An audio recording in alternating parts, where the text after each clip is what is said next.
च1 खूनी रात। अंधेरे में आग चारों तरफ बढ़ चुकी थी। उस बड़े से गोदाम में जो आग लगी थी वह इतनी भयानक थी कि उसे बुझाना नामुमकिन था। फायर ब्रिगेड की टीम तेजी से वहां पहुंची थी।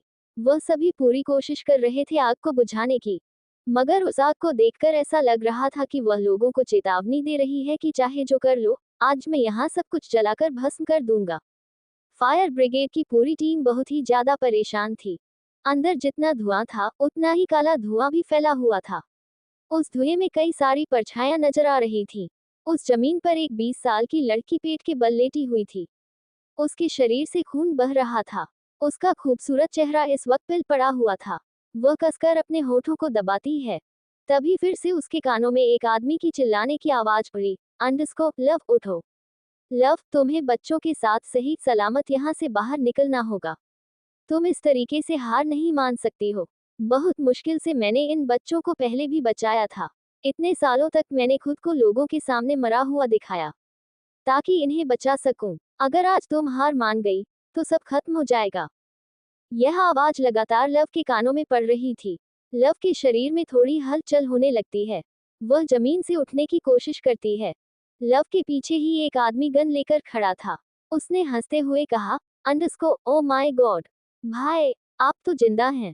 मतलब इतने सालों से आपने मरने का नाटक किया, पर कोई बात नहीं, अब आप जिंदा हैं तो आपको अपनी सारी प्रॉपर्टी मेरे नाम करनी होगी, वरना मैं इस लड़की के साथ साथ आपके बच्चों को भी मार डालूंगा। ये सुनकर वह आदमी अपने बाहों में मौजूद दोनों बच्चों को कस के सीने से लगा लेता है। उनमें से एक बच्चा रो रहा था। उस आदमी ने शांत आवाज में कहा, अंडरस्को दिव्य, शांत हो जाओ।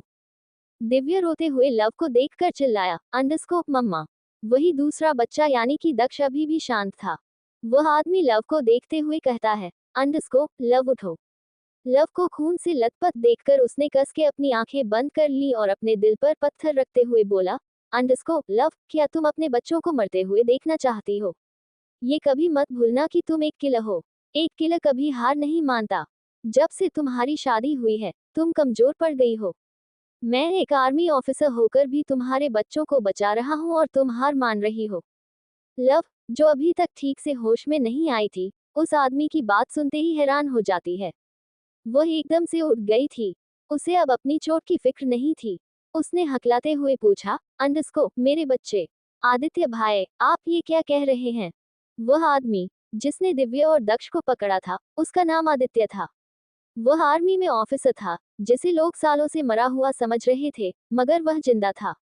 आदित्य ने बिना किसी भाव से कहा, अंडरस्को, यह एक ऐसा सच है जिसे मैंने सबसे छुपाया था, तुमसे भी। सालों पहले मैंने दिव्य को तुम्हें सौंपा गया था और कहा था कि वह मेरा बेटा है, मगर ऐसा नहीं है। दिव्य हमेशा से तुम्हारा बेटा था और दक्ष भी। मुझे पता है तुम्हारे मन में कई सवाल है। बस इतना समझो, भले ही तुमने उन्हें खुद जन्म ना दिया हो, मगर वह तुम्हारे बेटे हैं। उन्हें लैब में पैदा किया गया है। मैं नहीं चाहता था कि इसके बारे में कभी तुम्हें पता चले, इसीलिए यह बात हमेशा से छुपा के रखी।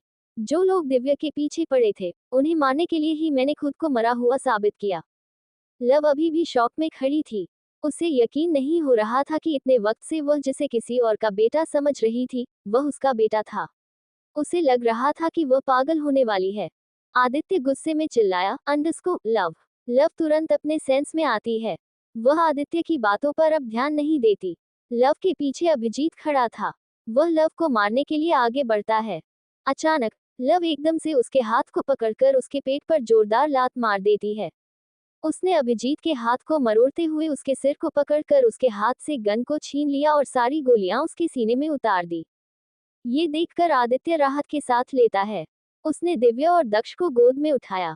लव लड़खड़ाते हुए उनकी तरफ बढ़ी। तभी उस गोदाम का बड़ा सा गेट खुल जाता है। फायर ब्रिगेड वाले और उनकी टीम वाले अंदर आते हैं।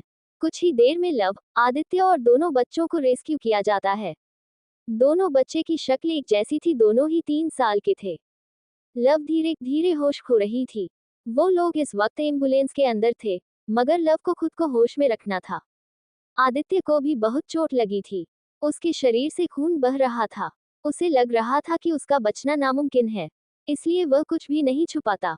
उसने लव को देखते हुए सीरियस होकर कहा, अंडरस्को, बस इतना याद रखो, वह दोनों तुम्हारे बच्चे हैं। उन दोनों को लैब में बनाया गया है। ये सब मेरी गलती है, ये सब मैंने किया है। पर मैंने ये सब तुम्हें उस काली दुनिया से निकालने के लिए किया था। दक्ष को मैं बच्चा नहीं पा सका। उसे दीक्षित परिवार मेरा बच्चा समझकर उठा ले गया था। पर मैंने दिव्या को बचा लिया था और तुमसे झूठ कहा था। वह मेरा बेटा है। मुझे माफ कर दो लव। कहते ही आदित्य की सांस थम गई थी, क्योंकि उसके सीने में गोली लगी थी। कुछ देर में एम्बुलेंस अस्पताल पहुंच चुका था। दिव्या और दक्ष बेहोश थे, इसलिए वह वार्ड के अंदर थे। आदित्य और लव की हालत खराब थी, लेकिन अस्पताल पहुंचते पहुंचते आदित्य की मौत हो चुकी थी। लव को थोड़ा बहुत होश था। डॉक्टर उसका इलाज करने के लिए उसे इमरजेंसी रूम में ले जाना चाहते थे, मगर उसने मना कर दिया। वह गुस्से में बोली, अंडरस्को, मुझे मेरे हस्बैंड से मिलना है।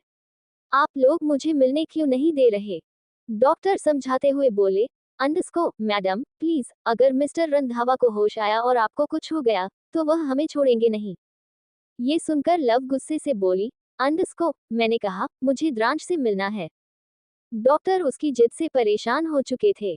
लव का बहुत खून बह चुका था, मगर वह अपने इलाज नहीं करवा रही थी। वह सिर्फ द्रांश से मिलना चाहती थी। डॉक्टर इमरजेंसी रूम के पास जाते हैं, जहां पर द्रांश था। एक हैंडसम सा लड़का इमरजेंसी रूम से बाहर निकला। उसने डॉक्टर का यूनिफॉर्म पहन रखा था। उसके चेहरे पर मास्क था और हाथों में ग्लव्स थे। ये कोई और नहीं, बल्कि डॉक्टर ऋषि, द्रांश का बेस्ट फ्रेंड था। ऋषि को देखते ही लव घबराते हुए बोली, अंडरस्को, द्रांश कैसा है? ऋषि शांत था, वह कुछ बोल नहीं रहा था। वहां का माहौल बहुत ही सीरियस हो गया था। लव का दिल जोर से धड़क रहा था। उसने घबराते हुए पूछा,